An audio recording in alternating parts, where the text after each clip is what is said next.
Alors, j'ai créé Légende Gourmande en septembre 2000, suite à une perte d'emploi. J'ai fait auparavant une école de commerce plutôt prestigieuse sur Paris. Et j'ai toujours eu envie, depuis toute petite, je dirais, d'être à mon compte et d'avoir ma propre entreprise. Malheureusement, quand vous sortez d'une école de commerce, au final, vous savez faire plein de choses, mais rien. Vous n'avez aucune spécificité. Et j'ai toujours aimé cuisiner, toujours aimé la gastronomie parce que c'était pour moi un lieu où les gens se retrouvent, un lien fort entre les gens. Donc, je suis partie sur une épicerie fine. J'ai créé ma première épicerie fine à Chalon-sur-Saône, place Saint-Vincent, au pied de la cathédrale.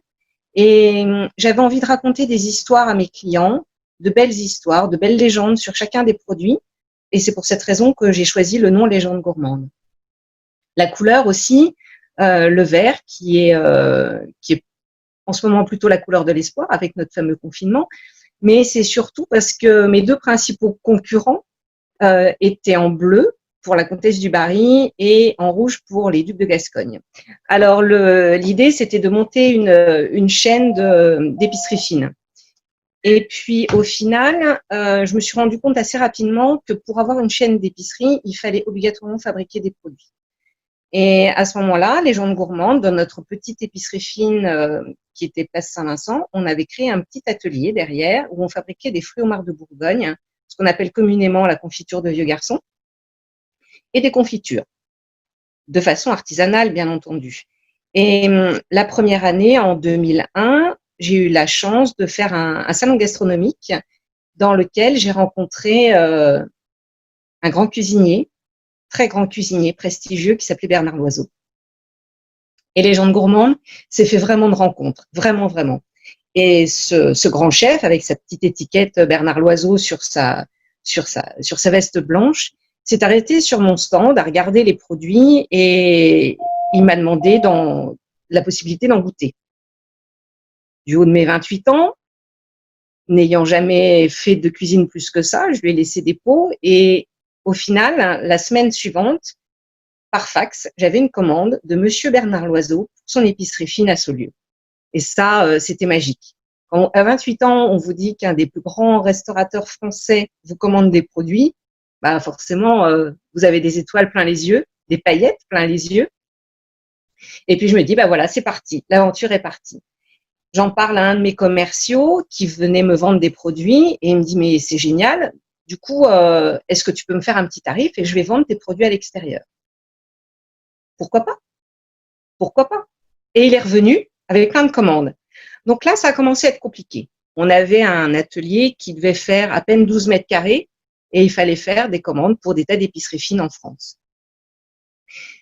L'année se passe et puis d'autres commerciaux nous contactent pour avoir aussi nos fruits au marc de Bourgogne. Seulement, les fruits au marc de Bourgogne, c'est un produit qui est vraiment typé fin d'année, qui est plutôt pour des personnes un peu âgées parce qu'elles ont l'habitude de manger des fruits à l'alcool, mais c'est pas un produit qu'on peut vendre toute l'année. Et du coup, en 2002, j'ai eu envie d'aromatiser quelque chose. Et je suis partie sur du cacao. Malheureusement, personne n'a voulu me vendre de cacao. Ni Barry, tous les grands noms du chocolat ne voulaient pas vendre de cacao parce que je n'étais pas chocolatière. Donc, c'est pas grave, je suis allée chez Métro, j'ai acheté du sucre et j'ai aromatisé, coloré du sucre. Tout le monde, vraiment tout le monde m'a dit, mais c'est n'importe quoi, jamais tu vendras ça. Qu'est-ce que vous en pensez?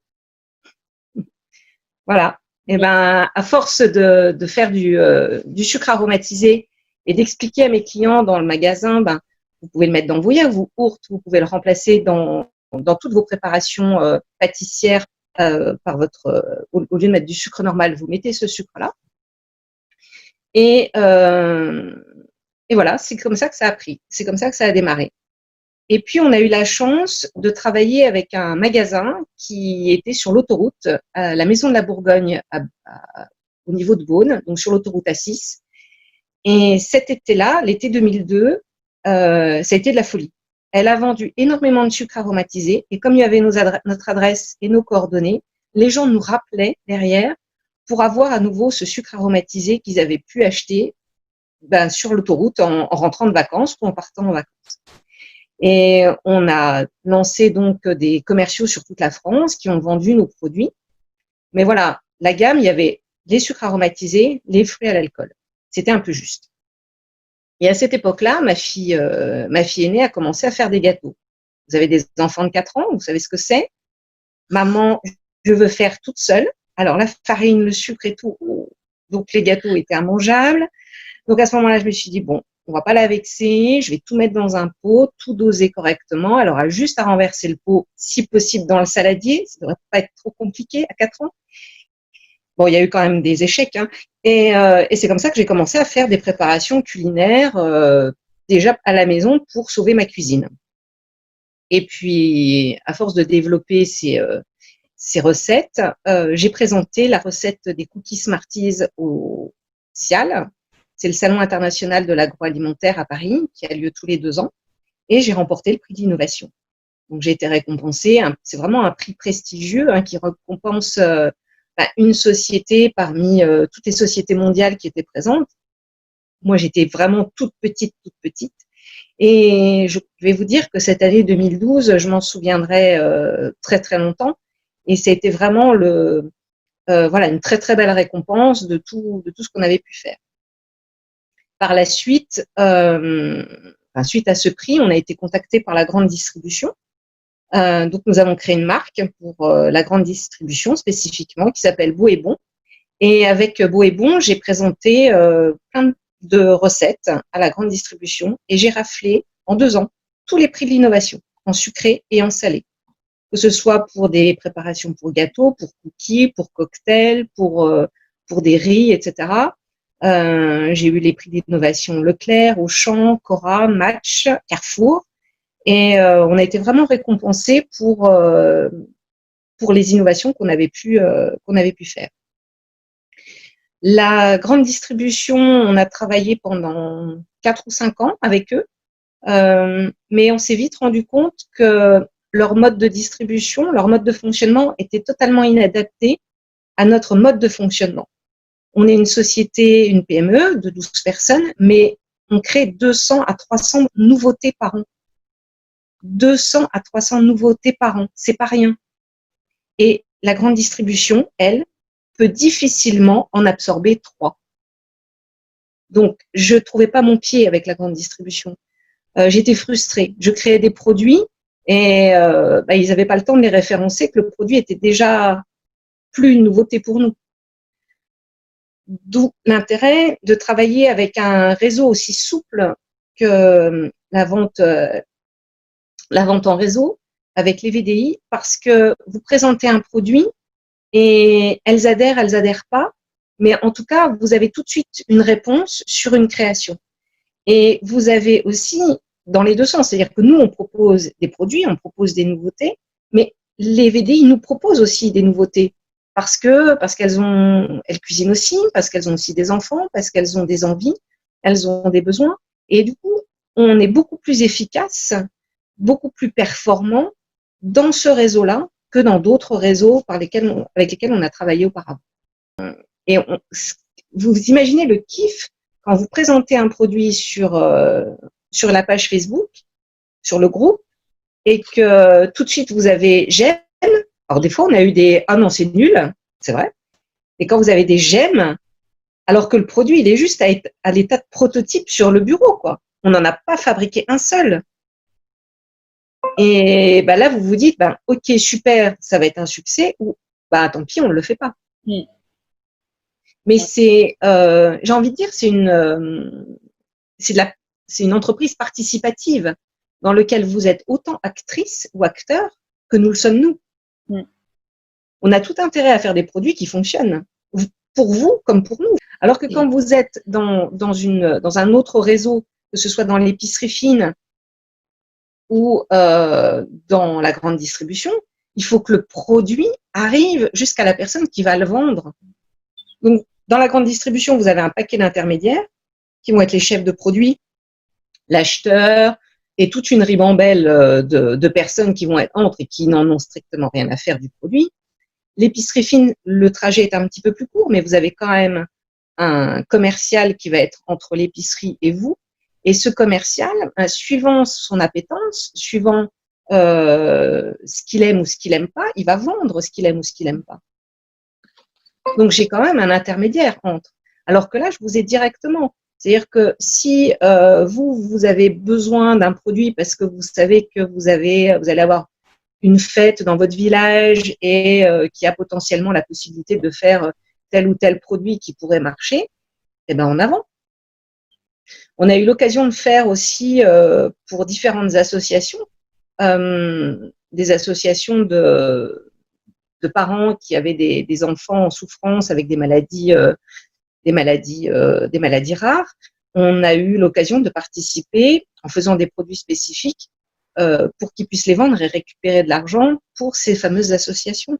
Donc, ça fait partie aussi de ce qu'on peut faire et de ce qu'on sait faire. Je voudrais rajouter aussi une chose, c'est qu'on est labellisé RSE depuis 2017. Alors, on est labellisé depuis 2017, mais la responsabilité sociétale a toujours fait partie de l'ADN de Légendes Gourmandes. On est un peu comme Monsieur Jourdain, on a fait de la prose sans le savoir, mais ça fait partie de mon ADN également. Mais travailler dans une entreprise, dans une PME, avec des salariés que vous allez côtoyer plus de 8 heures par jour, ben, autant que ça se passe bien, autant que ça se fasse dans la bienveillance, et autant qu'on y prenne tous notre pied et qu'on y prenne tous du plaisir. Et c'est la même chose avec nos fournisseurs, et c'est la même chose avec nos clients. C'est-à-dire qu'on travaille dans la bienveillance auprès de nos fournisseurs, avec lesquels on travaille depuis plus de 20 ans. Je pense notamment à notre transporteur, je pense à notre fournisseur de verre, à notre fournisseur d'emballage. Mais voilà, c'est travailler dans la durée, dans la confiance et travailler ensemble. On en a parlé plusieurs fois, mais voilà, il faut qu'on aille ensemble dans la même direction. Il y a aussi des cookies pour dire merci que vous avez fait récemment pour… Effectivement, pour le personnel soignant, sur une idée d'une de nos VDI. Et on a fait également une très belle opération au mois d'octobre, pour Octobre Rose. Notre fournisseur Barry de chocolat nous a présenté, alors fin septembre malheureusement, il aurait dû venir avant, mais tant pis, on l'a fait quand même. Il nous a présenté un chocolat qui s'appelle le chocolat rubis, qu'ils sont en train de faire référencer comme étant une nouvelle sorte de chocolat, au même titre que le chocolat blanc, ou le chocolat au lait ou le chocolat noir. Et quand j'ai vu cette tablette, ce chocolat rose, évidemment, tout de suite, j'ai pensé à Octobre Rose, parce qu'en plus, personnellement, j'ai été touchée par le cancer du sein. Et on a fait cette belle opération avec nos VDI et on a pu offrir un chèque de 800 € à l'association Toujours Femmes à Châlons en versant 1 € par vente de tablettes. Et de la même façon, une de nos VDI, Céline, a eu l'idée parce que son grand-père a été décédé dans la semaine, de vouloir remercier le personnel soignant d'avoir accompagné son grand-père vers la fin. Alors, il n'est pas mort du Covid, hein, il est décédé d'autre chose, mais c'était une très belle initiative et on a pu répondre présent à ses côtés et faire cette opération pour dire merci. On a collecté quand même beaucoup. Alors, pour l'instant, on en est à 430 €. Mais j'espère sincèrement pouvoir arriver à 1000 pots d'ici la fin du mois d'avril et pouvoir faire un chèque de 1000 € à l'hôpital de Châlons. Ça, c'est chouette. C'est une belle initiative. Et ça puis, ouais. Ça fait partie du rôle de l'entreprise, de la PME, de s'investir sur son territoire local. Alors, ça se fait bien sûr par des opérations comme ça, mais ça se fait aussi par la formation des jeunes en stage, des apprentis en 20 ans, j'ai peut-être dû en avoir une trentaine, quel que soit le niveau, hein, en CAP vente jusqu'en licence pro, qualité ou commerce. La formation, c'est vraiment fondamental. La formation des jeunes, les faire participer à des belles aventures humaines et entrepreneuriales. Ouais, c'est important. Et du coup, vous fabriquez combien de produits combien de gamme de produits en fait dans le catalogue? Alors, dans le catalogue, nous fabriquons des produits pour les gens gourmandes, mais on travaille aussi des produits pour d'autres marques, d'autres sociétés. Ça peut être du bio, ça peut être des gammes de chocolat, des gammes de bonbons. En tout, je crois qu'on a plus de 800 produits en gamme sur le catalogue. C'est énorme. Et on peut se le permettre parce que rien n'est automatisé, tout est fait de façon manuelle, jusqu'à l'étiquetage, la mise en carton.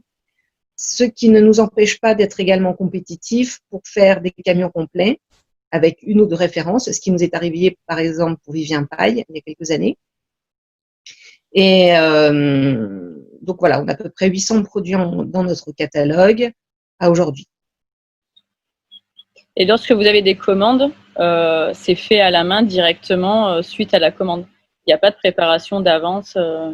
Alors, il y a pour les produits qui sont faits à façon, c'est-à-dire pour d'autres marques, on travaille à la commande effectivement. Par contre, pour les produits Légendes Gourmandes, les produits sont sur stock. On a un stock tampon. Sinon, ce serait pas possible. Ouais. En Légendes Gourmandes, on a à peu près 450 à 500 produits. Donc là, les produits sont vraiment sont en stock et il y a un roulement sur le stock. Ils sont bien faits à la main, voilà. Vraiment... Ah oui, oui, c'est vraiment fait à la main, oui, oui, oui, je vous confirme. On a eu droit à une petite visite de l'atelier. Donc, c'est vrai qu'on... Et pour nous, c'est vraiment fondamental parce que ça nous permet, le fait que ce soit manuel, d'une part, ça nous permet de pouvoir embaucher de la main-d'œuvre et surtout, ça nous permet de faire des produits qui ont ce côté visuel, artisanal et puis qui mettent, dans lesquels on met plein d'amour pour nos clients aussi. C'est vrai que ça donne envie. Et puis, ça nous permet d'avoir des produits qui sont un petit peu sophistiqués, qui seraient impossibles à faire avec des machines. Et le fait de travailler avec des machines, le temps de mise au point pour lancer une série, nous obligerait à réduire très fortement le nombre de produits et c'est pas du tout ma volonté. J'adore créer des nouveaux produits. Et on ressent vraiment la passion, hein. C'est vrai que… Bah, tant mieux, c'est super. Et puis, c'est motivant, voilà, de travailler pour des nanas comme vous et ouais, ça donne encore plus envie. Ah, bah, ça fait plaisir alors. C'est cool. Et vraiment, l'engouement qu'on a aujourd'hui, on a démarré le MLM il y a 2 ans. On était motivés. Mais là, sincèrement, enfin, c'est pas parce que vous êtes là ou quoi que ce soit, mais sincèrement, je trouve qu'il y a les valeurs qu'il me faut, les produits me conviennent en fait. Avant, je vendais des produits de perte de poids en me disant, bon, bah, c'est un business. Là, c'est mon fils, il s'éclate. Hier, sur mon groupe, il a fait une présentation avec des produits en photo, il a expliqué ce que c'était. Enfin, mais c'est vraiment chouette. Avec des enfants, c'est vraiment chouette. J'ai fait il y a quelques années, il y a vraiment très longtemps, je suis allée en maternelle pour faire une animation avec l'institut de ma fille et on avait du sucre, des arômes et des colorants. Et il fallait faire les sucres aromatisés et après que le sucre soit aromatisé, on faisait des sablés avec les enfants. Bon, c'était un grand moment, hein. J'étais contente qu'on fasse ça dans la classe et pas chez moi, parce que le hasard, ça faisait. Et j'ai trouvé un truc qui m'a marqué. Petit, les enfants ne font pas le lien entre la couleur et le parfum. Ils ne comprennent pas pourquoi. Ils m'ont fait de la fraise verte, du sucre au citron bleu. Et quand je leur dis, mais pourquoi tu mets du bleu? Mais ils me disent, mais pourquoi je ne mettrais pas du bleu? Oui, c'est vrai. Oui. Et en fait, ça vient seulement à partir du CE2 où les enfants on voit qu'ils sont formatés entre la couleur et le parfum. Mais avant, non. Avant, ils font, on s'en fout. C'est vraiment rigolo. C'est vraiment, et c'est vraiment bizarre, quoi. Alors, il me dit, mais pourquoi tu veux que la fraise, elle soit rose? Rouge. C'est logique, quoi, mais non. Pour l'enfant, c'est pas logique. Et vous aviez fait comment? Vous étiez allé dans l'école de vos enfants ou c'était… Ouais, j'étais allée dans l'école avec les arômes, les colorants. Et puis, ils faisaient, parce que ça se fait très bien à la main, hein, le sucre, le mélange de sucre, d'arômes et de colorants, il n'y a pas de souci. D'ailleurs, au départ, on le faisait à la main, on n'avait pas de mélangeur. Aujourd'hui, on a un mélangeur, mais c'est vrai que les enfants, ils ne faisaient pas le lien du tout. D'accord, ouais, c'est marrant. Et ils aimaient beaucoup le marron, je ne sais pas. Quand vous les voyez faire des mélanges de peinture, c'est vrai que le marron, c'est une couleur qui est assez tendance chez l'enfant de maternelle. Ça ressort bien. C'est pas ce qu'il y a de plus joli, mais comme quoi. Non, mais ils y arrivent bien. dans les mélanges de peinture. Ouais. C'est ce qui ressort le mieux. Voilà. Donc je reste à votre entière disposition si vous avez besoin. Gentil, hein. Génial, merci beaucoup. C'est un joli projet. Voilà. Bon, allez, prenez bien soin de vous. Un bon week-end. Un bon week-end de Pâques. Et puis, moi, je vais attaquer ma peinture. Bonne journée à vous, merci. Bonne journée, Christelle. Au revoir.